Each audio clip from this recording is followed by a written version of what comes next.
तो नेटो और रूस के बीच टकराव बढ़ रहा है। पोलैंड पर ड्रोन अटैक के बाद नेटो के सुर बेहद आक्रामक हो गए हैं और महायुद्ध के संकेत मिल रहे हैं। पुतिन इन संकेतों को समझ चुके हैं, इसलिए तैयारियों में जुटे हैं। रूस में पुतिन की सुरक्षा पर विशेष ध्यान दिया जा रहा है। पुतिन के लिए 3 ऐसे अंडरग्राउंड बंकर बनाए गए हैं जो अभेद है।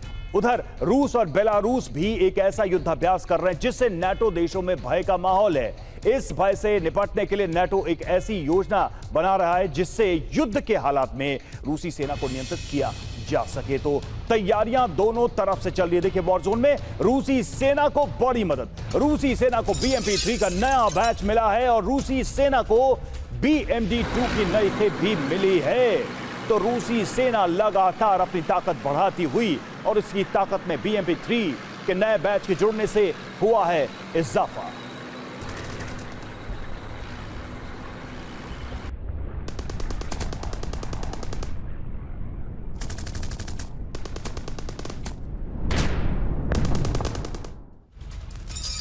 अगली बड़ी खबर, यूक्रेनी सैनिकों का रूसी ड्रोन पर हमला। 225वीं असॉल्ट रेजिमेंट का रूसी ड्रोन पर अटैक। यूक्रेनी हमलों में कई रूसी ड्रोन हुए तबाह।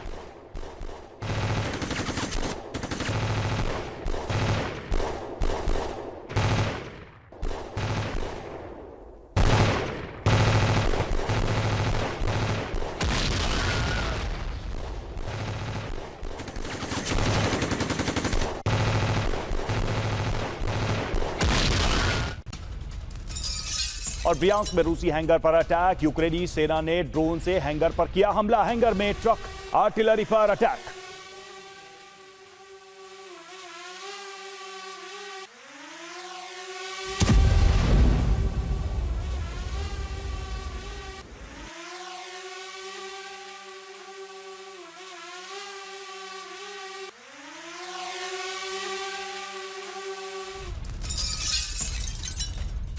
निप्रो में रूस का विध्वंसक हमला। रूसी सेना के वोस्तोक ग्रुप का एक्शन। AGS-17 से यूक्रेनी ठिकानों पर हमला। यूक्रेनी ठिकानों पर ताबड़तोड़ फायरिंग।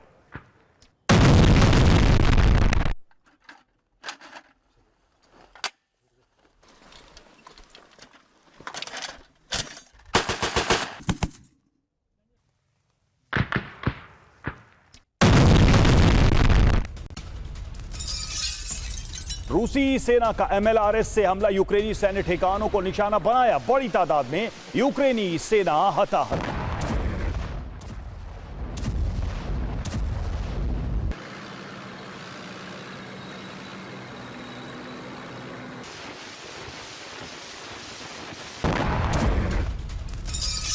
खेरसॉन में 2 पुल तबाह। यूक्रेनी सेना ने किए तबाह। रूसी सेना करती थी इसका इस्तेमाल।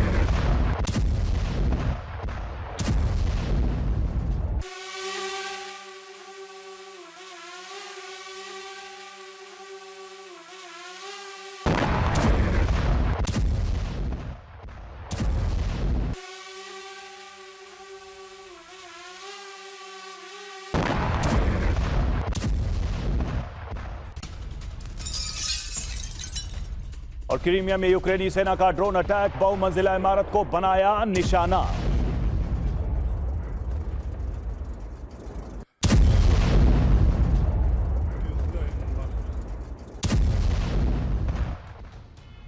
नेटो से टकराव के बीच पुतिन की सुरक्षा बढ़ा दी गई है। पुतिन के लिए बनाए गए 3 बंकर सुरक्षा के लिहाज से ये बंकर बनाए गए। रूस के अलग अलग हिस्सों में बंकर बनाए गए हैं। बंकर के भीतर राष्ट्रपति ऑफिस का सेटअप लगाया गया है। द सन के हवाले से यह खबर सामने आई।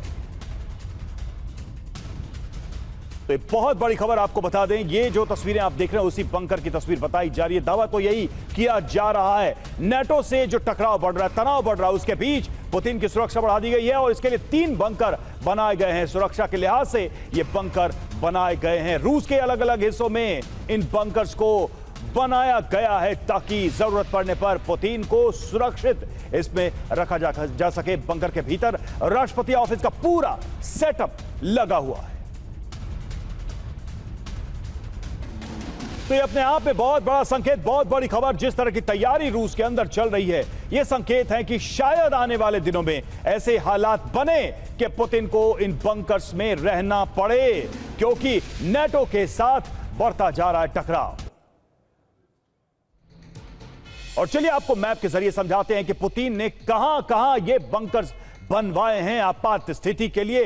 तो ये देखिए 3 बंकर जिनका हम जिक्र कर रहे हैं, ये रूस में 3 जगहों पर ये बंकर्स बनाए गए। द सन के हवाले से खबर, पहला बंकर सेंट पीटर्सबर्ग में बनाया गया है ताकि आपात स्थिति में अगर पुतिन की मूवमेंट यहां हो तो ऐसी स्थिति में यहां पर उनको सुरक्षित पहुंचाया जा सके। और नोवो ओगारियोवो में बनाया गया है दूसरा बंकर, सोची में तीसरा बंकर सेटअप किया गया है। तो ये 3 बंकर बनाए गए हैं पुतिन के लिए ताकि अगर नाटो के साथ भविष्य में टकराव और युद्ध बढ़ता है तो ऐसे में पुतिन को सुरक्षित इन ठिकानों पर रखा जा सके, सारी सुविधाओं से लैस। और राष्ट्रपति का ऑफिस जिस तरह से काम करता है वो सारी सुविधाएं इन बंकरों में है। तो ये 3 बंकर रूस में बनाए गए हैं ताकि आपात स्थिति में पुतिन को यहां शिफ्ट किया जा सके। तो पुतिन ने 3 बंकर बनाए हैं। क्या युद्ध शुरू होने वाला है? सबसे बड़ा सवाल इन बंकर के बनने के बाद यही है।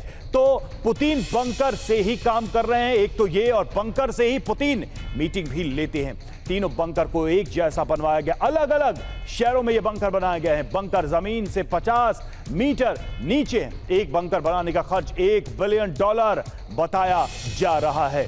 तो इस तरीके से इन बंकर्स का निर्माण किया गया है ताकि युद्ध की स्थिति होती है पुतिन को सुरक्षित रखा जा सके। देखिए ये बंकर जो है 50 मीटर नीचे हैं ये बंकर, और कितने मजबूत है ये भी देखिए। 15 इंच की कंक्रीट की दीवार है। बंकर बस्टर का भी इस पर कोई असर नहीं होगा, परमाणु बम का भी इस पर असर नहीं होगा, आसानी से नहीं इसे भेदा जा सकता है। और वेंटिलेशन प्रणाली और सीवरेज व्यवस्था भी है, यानी कि हवा आने जाने की जगह भी इसमें बनाई गई है। और अगली खबर देखिए, यूरोप से महायुद्ध के लिए रूस की सबसे बड़ी तैयारी शुरू हो गई है। बेलारूस के साथ रूस की ज़ैपेड 2025 वॉर ड्रिल शुरू की गई है और ड्रिल में रूस बेलारूस के 30,000 सैनिक शामिल हो रहे हैं।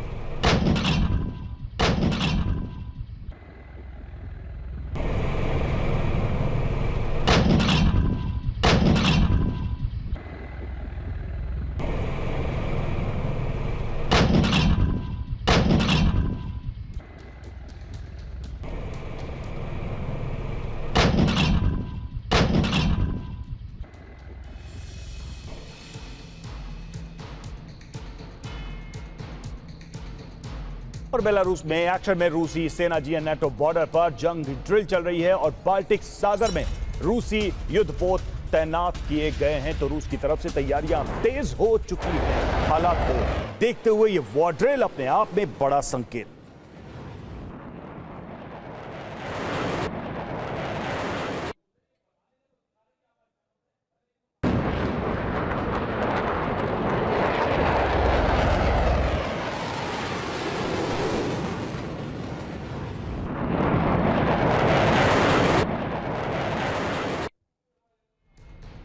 और वही बेलारूस में रूसी वायुसेना का शक्ति प्रदर्शन, Mi-35M से डमी ठिकानों पर अटैक। रूसी रक्षा मंत्रालय ने वीडियो जारी किया है।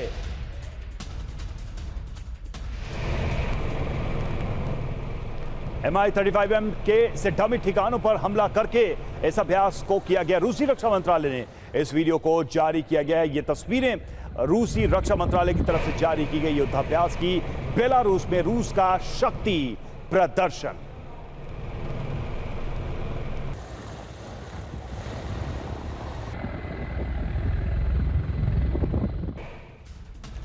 और बाल्टिक सागर में नेवल ड्रिल, जी हां, युद्धपोत पनडुब्बी से समंदर में ड्रिल की गई। बाल्टिक सागर में नाटो को इस ड्रिल के माध्यम से चेतावनी। तो लगातार देखिए किस तरह से नाटो को एक मजबूत आक्रामक संकेत देने का प्रयास रूस की तरफ से वॉर ड्रिल की जा रही है। समंदर से लेकर हवा तक में ये वॉर ड्रिल की जा रही है। 3 तस्वीरें हम आपको दिखाने जा रहे हैं किस तरीके से रूस की सेना ये तैयारी कर रही है। 3 तस्वीरें आपके सामने ज़ैपेड के माध्यम से रूस का ये जवाब है। आर्मी की वॉर ड्रिल चल रही है, वायुसेना की वॉर ड्रिल चल रही है, नौसेना की वॉर ड्रिल इसमें चल रही है। बाल्टिक सी में युद्धाभ्यास किया गया। वायुसेना ने डमी ठिकानों को MI हेलीकॉप्टर से ध्वस्त किया और इस तरीके से आर्मी का भी युद्धाभ्यास जारी है। तो ये ताकत दिखाने की कोशिश वॉर ड्रिल के जरिए, एक तरफ बढ़ता तनाव, दूसरी तरफ रूस लगातार अपनी ताकत को दिखाने की कोशिश कर रही है, रूसी सेना कर रही है कोशिश। तो सवाल ये है कि क्या इस युद्ध के जरिए अब इस युद्ध में अब पूरी तरह से नेटो और रूस आमने सामने आने वाले हैं? क्योंकि जो तैयारी की जा रही है, जिस तरह की चेतावनी जारी की जा रही है, जिस तरह के संकेत दिए जा रहे हैं रूस की तरफ से भी, नेटो की तरफ से भी, वो अपने आप में बता रहा है कि स्थितियां गंभीर होती जा रही हैं। साथ में हमने जो खबर आपको दिखाई कि कैसे बंकर्स बनाए गए हैं पुतिन को सुरक्षित रखने के लिए, ये भी अपने आप में एक इंडिकेशन है। तो यूरोप विजय का बेलारूस रूट क्या फाइनल हो गया है? सवाल यही है। बेलारूस से यूरोप पर हमले की तैयारी है। 12 से 16 सितंबर तक युद्धाभ्यास चलेगा और कैलिनिनग्राड में आर्मी की ड्रिल, बाल्टिक सागर में नेवल ड्रिल में रूस बेलारूस के 30,000 सैनिक हिस्सा ले रहे हैं और ड्रिल में 380 फाइटर जेट भी शामिल है, 100 कॉम्बैट हेलीकॉप्टर भी इसमें शामिल है, 300 tank, 450 artillery unit, 20 worship, 5 submarine भी इसमें शामिल। तो बहुत बड़ा ये युद्धाभ्यास और ये अपने आप में संकेत कि हर परिस्थिति में, हर जगह युद्ध करने के लिए रूस है तैयार।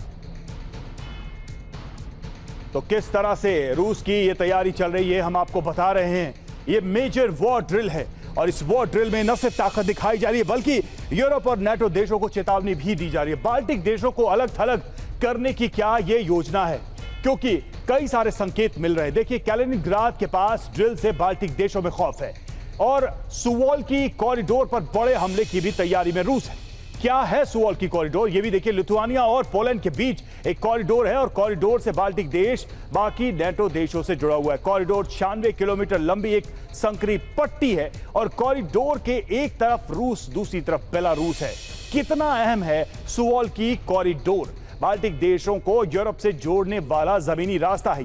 कॉरिडोर ट्रेड और परिवहन के लिए इस्तेमाल किया जाता है। रूस कैलिनिनग्राड को बेलारूस से जोड़ना चाहता है और रूसी बॉर्डर तक जर्मनी, पोलैंड के लिए आसान पहुंच है। तो ऐसे में आप साफ देखिए कि बाल्टिक देशों को लेकर कितनी बड़ी योजना है और वाकई में अगर ये अपने स्वरूप में आने लगता है तो आप मान के चलिए कि महायुद्ध तय है। अगली बड़ी खबर, रूस की एटमी ड्रिल से खौफ में है नेटो। अगली बड़ी खबर, खतरों को देखते हुए नेटो की बड़ी तैयारी। पूर्वी यूरोप के देशों की सीमा पर सैन्य तैनाती शुरू हो गई है और इस ऑपरेशन का नाम ईस्टर्न सेंट्री दिया गया है। नेटो ने कहा है कि अब इंतजार नहीं, एक्शन का वक्त।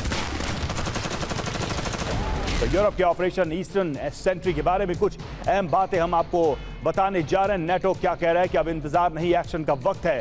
पोलैंड पर ड्रोन अटैक के बाद नेटो की जंगी तैयारी ये दिखाई दे रही है। पूर्वी यूरोप की सुरक्षा के लिए ऑपरेशन ईस्टर्न सेंट्री शुरू किया गया और ऑपरेशन ईस्टर्न सेंट्री में थल सेना, वायुसेना को शामिल किया गया है। पोलैंड बॉर्डर पर 4000 सैनिकों की तैनाती और बाल्टिक देश पोलैंड में एयर स्पेस बंद कर दिया गया है और माफ कीजिएगा 40,000 सैनिकों की तैनाती की गई है और फिलहाल इस बॉर्डर को, स्पेस को, एयर स्पेस को बंद कर दिया गया है। ऑपरेशन ईस्टर्न सेंट्री में कितने देश शामिल हैं ये भी देख लीजिए। उन देशों का नाम आपके सामने, Denmark, Germany, United kingdom, France, ये वो देश जो इसमें शामिल हैं। और ऑपरेशन ईस्टर्न सेंट्री में कितने हथियार शामिल है? 2 F-16 को इंक्लूड किया गया इसमें, 3 राफेल भी शामिल है, 4 यूरो फाइटर शामिल है, एंटी एयर वॉर फ्रिगेट भी इसमें शामिल है। तो इस तरीके से ये ऑपरेशन ईस्टर्न सेंट्री जो है उसको तैयार किया गया और उसको लॉन्च किया गया है। और रूसी नेवी की आर्कटिक ड्रिल, नॉर्दर्न फ्लीट ने लिया है ड्रिल में हिस्सा।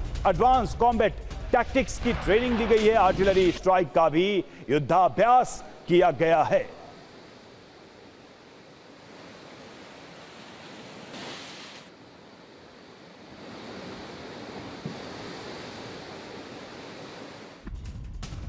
और लिथुआनिया में गैस भंडार में आग लग गई। एक और खबर आपके सामने, काले धुएं से पूरा इलाका प्रभावित हो गया। रूसी ड्रोन के हमलों की आशंका जताई जा रही है। तो लिथुआनिया से खबर, ये सामने तस्वीर आई है, गैस भंडार में आग लग गई और काले धुएं से पूरा इलाका प्रभावित हो गया। देखिए आग की लपटें कैसे उठती जा रही है। आशंका जताई गई है रूसी ड्रोन के हमले हो सकते हैं इसकी वजह।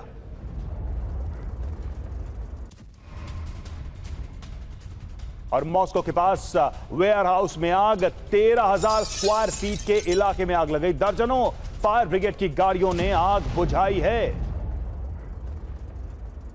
तो मॉस्को के पास वेयर हाउस में आग लग गई, 13,000 स्क्वायर फीट के इलाके में आग लग गई। दर्जनों फायर ब्रिगेड की गाड़ियों ने आग बुझाई। और पोलैंड पर ड्रोन अटैक के बाद नाटो की मदद, पोलैंड को नाटो देशों की सैन्य मदद पहुंची है। पोलैंड में घातक हथियार सैनिक की तैनाती की गई। ब्लूमबर्ग के हवाले से यह जानकारी सामने आ रही। तो पोलैंड की मदद नाटो देश करते हुए इस अटैक के बाद से कम पोलैंड को लेकर तो नाटो देश एक्शन में आ चुके हैं और पोलैंड को जो जरूरी मदद है वो पहुंचाई जा रही है। ये संदेश भी देने की कोशिश की जा रही है कि किस तरह से नाटो देश एकजुट हैं।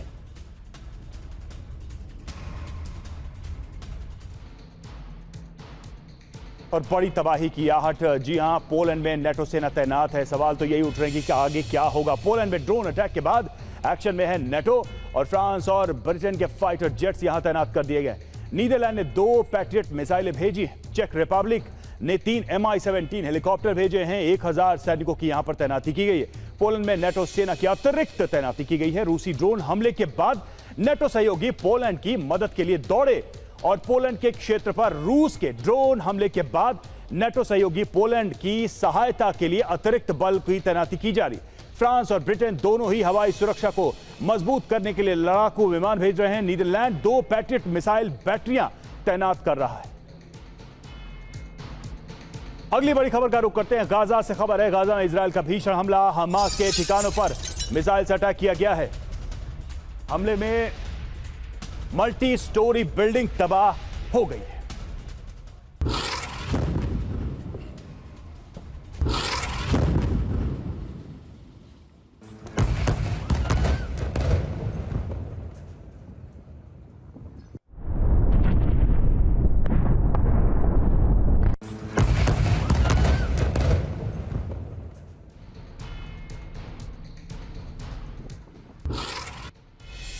और इस बीच देखिए कतर को लेकर खबर है। कतर ने किया मिलिट्री एक्सरसाइज में हवाई ताकत दिखाई गई है। कतर के द्वारा पैदल सेना की ताकत का भी प्रदर्शन किया गया है।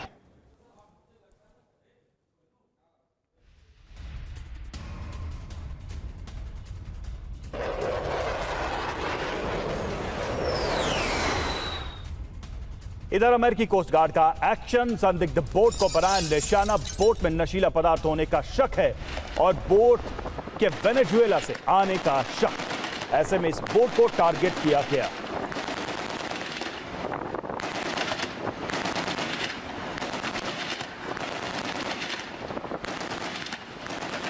तो आप देखिए ये तस्वीरें, इस बोट पर कैसे अंधाधुंध फायरिंग की गई। इसमें नशीला पदार्थ होने का शक जताया गया। शक ये कि ये वेनेजुएला से ये बोट आ रही थी जिसमें ड्रग्स और नशीले पदार्थ थे, जिसको नष्ट कर दिया गया।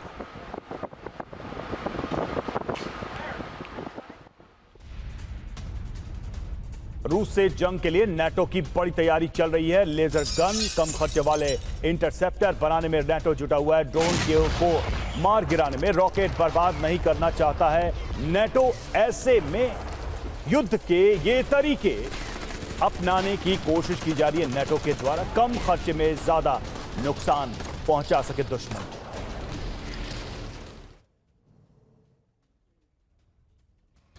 तो रूस से ड्रोन फाइटर की बारी, जी हां, पोलैंड की नहीं है तैयारी। रूस से ड्रोन युद्ध के लिए पोलैंड तैयार नहीं है, यह भी खबर सामने आ रही है। और ड्रोन को मारने के लिए F-35 का इस्तेमाल किया गया। F-35 से हमले में पोलैंड को भारी नुकसान हुआ। 19 रूसी ड्रोन को मारने में $10,000 खर्च हुए। पोलैंड में कम ऊंचाई की एयर डिफेंस सिस्टम की जरूरत है। कम खर्चे वाले इंटरसेप्टर बनाए नाटो, ये पोलिश लेफ्टिनेंट ने कहा है, क्योंकि ड्रोन को मारने के लिए इतना खर्चा उठाना सही नहीं लग रहा है पोलैंड को। और एक और बड़ी खबर है, अमेरिका के दूसरे B-21 रैडर बॉम्बर की उड़ान। B-21 रैडर बॉम्बर का परीक्षण किया गया। B-21 रैडर छठी पीढ़ी का बॉम्बर बताया जा रहा है। B-2 स्पिरिट बॉम्बर से B-21 कई गुना एडवांस है।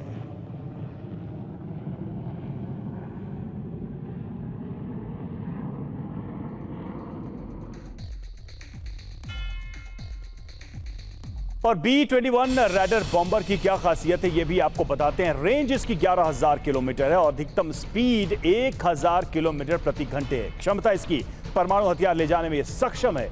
विशेषता किसी भी रडार की पकड़ से ये बाहर है और 2 से 4 इंजन इसमें लगे हो सकते हैं। 2 क्रू मेंबर होंगे। पेलोड की बात करें 13,607 किलोग्राम ये भार उठाने में सक्षम। कीमत इसकी $6 अरब 65 करोड़ 2028 तक ये बनकर हो जाएगा तैयार। कितना खास है ये B-21 रैडर बॉम्बर ये भी आप जान लीजिए। कुछ खासियतें हम आपको बताने जा रहे हैं। दुनिया में कहीं भी हमला करने में ये सक्षम है।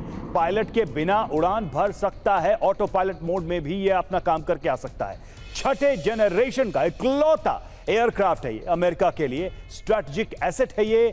हर तरह के रडार से बचने की शक्ति इसमें है, इसलिए ये खास है और अमेरिका का ये एडवांस बॉम्बर है अब तक का सबसे ज्यादा। और यूरोप से अगली खबर है जिसका हम रुख करेंगे। खबर देखिए, स्वीडन यूक्रेन को दे सकता है फाइटर जेट, ये जानकारी सामने आ रही है। जी हां, बड़ी जानकारी स्वीडन को लेकर। स्वीडन यूक्रेन को फाइटर जेट दे सकता है और ग्रिपेन फाइटर जेट दे सकता है स्वीडन में ग्रिपेन देने पर मंथन चल रहा है।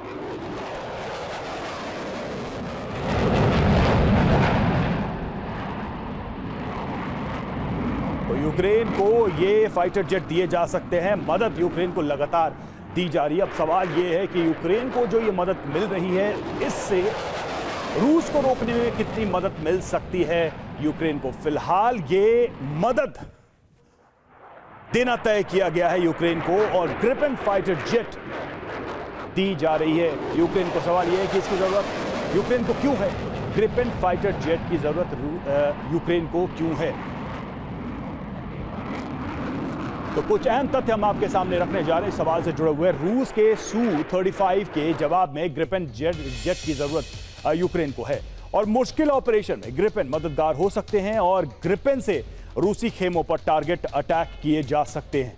दुश्मन पर निगरानी के लिए ग्रिपेन का इस्तेमाल किया जा सकता है। ग्राउंड फोर्स को ग्रिपेन से मदद मिल सकती है। तो ऐसे में जमीन पर निगरानी रखने से लेकर हवा की सुरक्षा तक यूक्रेन को इसकी जरूरत है और ऐसे में ग्रिपेन उसके लिए मददगार साबित हो सकता है। खासियत क्या है ग्रिपेन फाइटर जेट की, जल्दी से उस पर नजर डाल लेते। स्पीड देखिए 2460 किलोमीटर प्रति घंटे इसकी स्पीड है।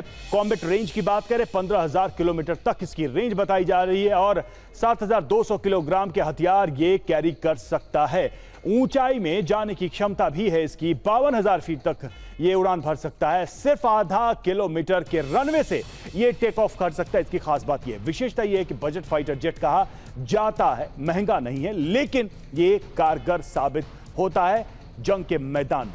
और देखिए ट्रंप ने पुतिन को फिर से वार्निंग दी है। एक और जानकारी आपके सामने, ट्रंप ने कहा है मेरा धैर्य जवाब दे रहा है। तो पुतिन को यह चेतावनी एक बार फिर से ट्रंप की तरफ से दी गई है और ट्रंप ने कहा है कि मेरा धैर्य अब जवाब दे रहा है। क्या कहा ट्रंप ने, आइए सुनते हैं।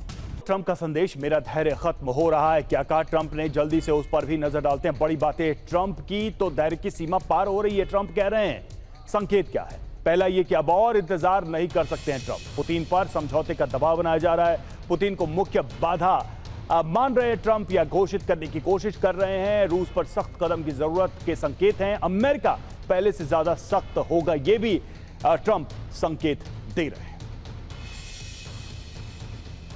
और इस बीच एक और जानकारी आपको बता दें कि पोलैंड, लातविया और लिथुआनिया में एयर स्पेस बंद कर दिया गया है। जी हां, एयर स्पेस को बंद कर दिया गया है और लो फ्लाई सैन्य और निजी विमान पर रोक लगा दी गई है। रूस और बेलारूस के सैन्य अभ्यास की वजह से यह फैसला लिया गया है।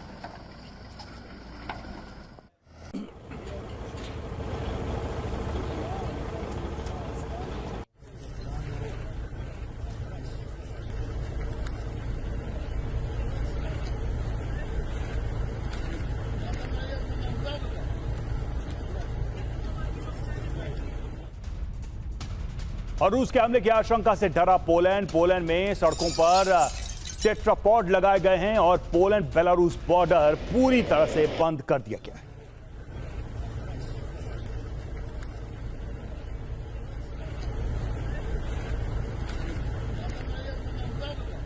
और पोलैंड के एयर स्पेस में जर्मनी की एयर पेट्रोलिंग तेज कर दी गई। एयर पेट्रोलिंग पर जर्मन रक्षा मंत्रालय ने जानकारी दी है। जर्मनी ने पोलैंड बॉर्डर पर अपने फाइटर जेट भेजे हैं। जर्मन वायुसेना हर हालात में जवाब देने के लिए तैयार है।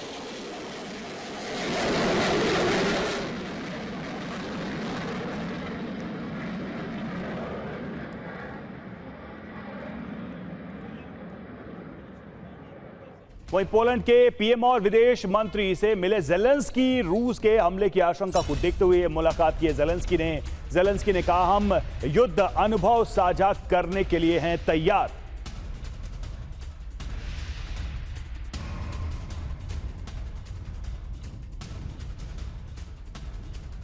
वहीं रूस से तनाव के बीच पोलैंड के पीएम का दावा, गलती से नहीं हुआ पोलैंड पर रूस का ड्रोन हमले पर पीएम टस्क ने कहा, हमें सब पता है।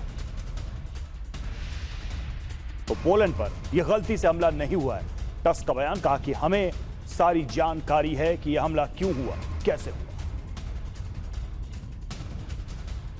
और ड्रोन अटैक पर बोले पोलैंड के विदेश मंत्री, पोलैंड पर ड्रोन हमला सोची समझी रणनीति है, यह विदेश मंत्री ने कहा है। तो देखिए, विदेश मंत्री का भी यह साफ साफ बयान आया है और वो कह रहे हैं कि यह सोची समझी रणनीति के तहत हमला किया गया। और एक और बड़ी खबर है, ज़ेलेंस्की ने यूरोप के कई नेताओं से की है मुलाकात। यूके, जर्मनी, फ्रांस, इटली के नेताओं से मीटिंग। यूक्रेन की सुरक्षा गारंटी पर हुई चर्चा।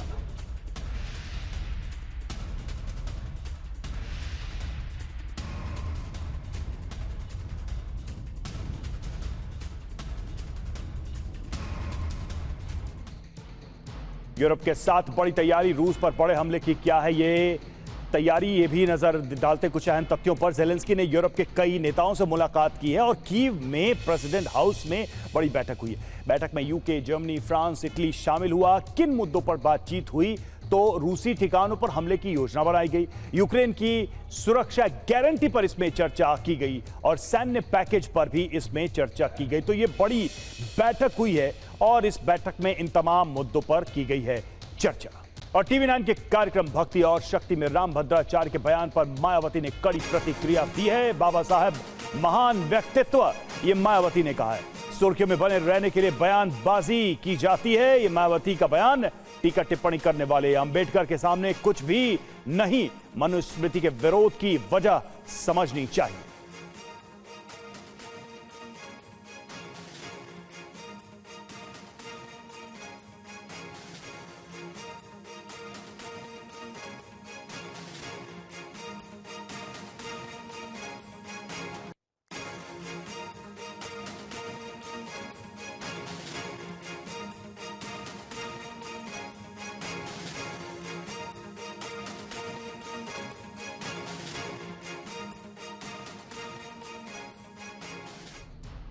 और रामभद्राचार्य का साक्षात्कार भक्ति और शक्ति शो में आज शाम 5:45 पर आपको दिखाएंगे।